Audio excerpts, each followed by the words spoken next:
Hi, I'm Spencer Schunk. And I'm Brad Fraser. And this is Old Movies for Young People. And today we're talking about Orphans of the Storm. From 1921, written and directed by D.W. Griffith. So this movie has, let's say, a Byzantine plot. It concerns the French Revolution. There are two adopted sisters, one of which is played by Dorothy Gish. She was found by the parents of Lillian Gish on the steps of Notre Dame when she was just a baby. And as they grow up together, their parents die in a plague. Dorothy turns out to be blind, and Lillian has to look after her.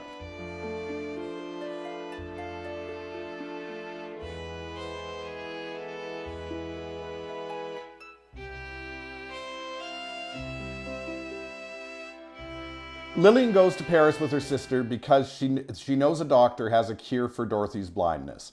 When she gets there, just as they arrive and are finding lodging, a marquis wheels down the street, kills a kid without thinking about it, and falls in love with Lillian and has to have her. So he arranges her abduction.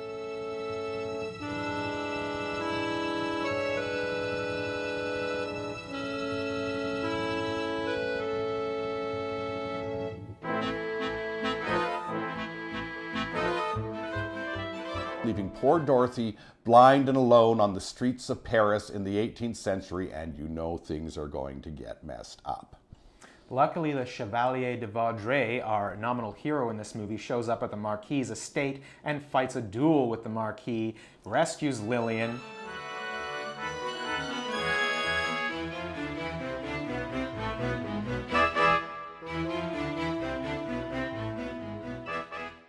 However, in the meantime, Dorothy, of course, has been lost. She's been taken in by this peasant woman who's a bit of a criminal, has a couple of sons working for her. She's a total criminal. Doing very nefarious things. Yes. She is the Fagin of 18th century Paris. Oh, totally. Yeah. She's totally Fagin. She gets Dorothy to beg for her, which I'm pretty sure is a metaphor for she whores her out. Meanwhile, her sister, Henriette, played by Lillian, is looking all over Paris for her.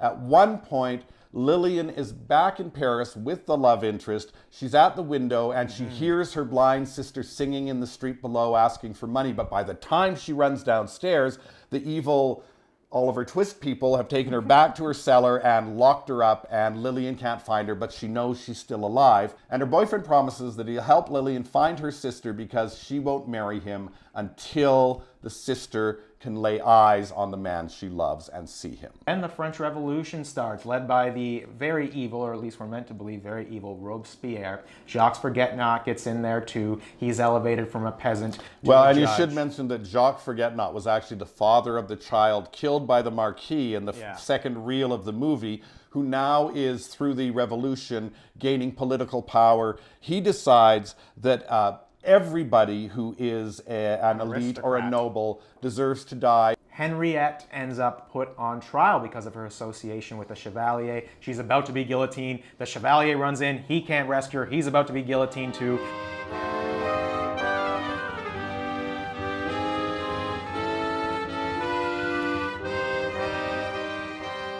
But our friendly neighborhood lawyer, Danton, steps in at the last minute with an 11th hour appeal, changes Jacques Forget-Not's mind. But they're saved only after a very protracted, drawn-out, suspenseful chase to try to get there to stop her in time.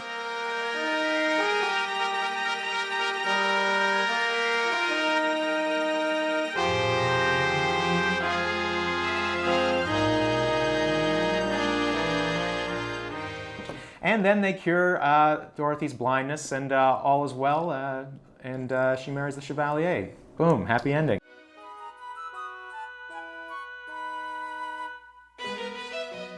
I mean, this is D.W. Griffith, and as we know, D.W. Griffith did some very questionable things in his career that he believed in. This one has a very weird political message. It seems to be everybody should just get along, and that at the very end, it seems like the peasants should be more understanding of the plight of the nobles than the other way round. It's a very 19th century style of storytelling being brought into the early 20th century by arguably one of the best directors of film of that period, and maybe any. I mean, it's really hard to reconcile Griffith's brilliance in filmmaking with some of his political beliefs, but early audiences believed in film. That's kind of the problem with Birth of a Nation, is that people didn't see it as just a film. They saw it as a historical document that was true and accepted it as being true, and actually brought the Klan back to life after it had been sort of dormant for 40 or 50 years through that movie. Yeah. So the power of what was going on was really intense. And when we talk about, the dangers of social media today and misinformation and all of that kind of stuff, it was exactly the same 120 years ago. But why did you show me this movie? Well, I find a lot of your generation and a lot of my generation and a lot of other generations, So everyone alive. except old people, don't like silent films. And I think that's a terrible, terrible thing, because first of all, there were thousands of silent films made, most of which have been lost and will never be found again. But also because for 25 years, we had a universal language. We could tell stories about our state and who we are, and anybody in the world could watch it and understand it. You changed a few title cards and you were there. So it was a complete visual language that meant that you could show an American movie in Germany, you could show a German movie in America, you could show all kinds of movies, and there was a much less segmented audience than there is now.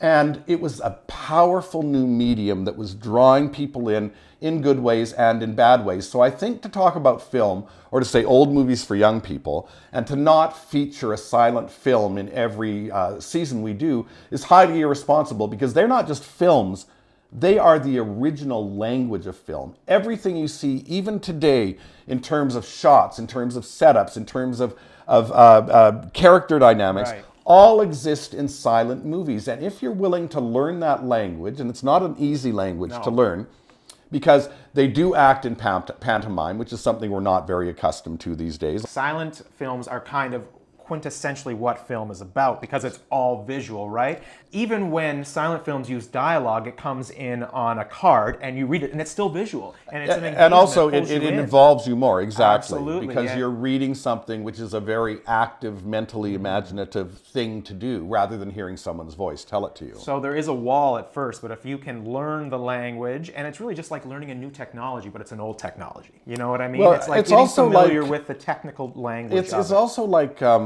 listening to Shakespeare. Sure. Watching Yeah, Shakespeare, that, absolutely. for the first 7 minutes, you're kind of like, what are they saying? And then all of a sudden, it starts to make sense and you get the feel of the language. It's the same thing with the acting style. And also, you can make some fucking epic silent movies, man. Like, these have tons of action in them. The extras are like in the hundreds. Yeah. You don't have to worry about sound. No, or I any mean, shit come like on, that. people died in the making of the Totally. silent Ben-Hur. People And a shit actually ton of drowned. animals.